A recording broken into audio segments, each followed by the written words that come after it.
الله أكبر الله أكبر، لا إله إلا الله، الله أكبر الله أكبر ولله الحمد. نعم معاشر الأحبة، ها نحن في موسم من مواسم الآخرة، وها نحن في أيام ما طلعت الشمس ولا غربت على خير من هذه الأيام.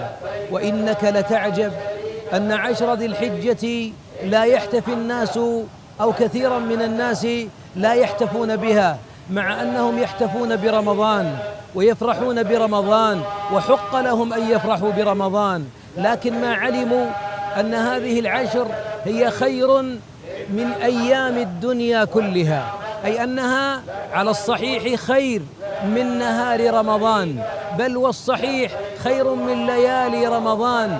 ولذلك الحبيب صلى الله عليه وسلم في الحديث الصحيح قال: أفضل أيام الدنيا أيام العشر.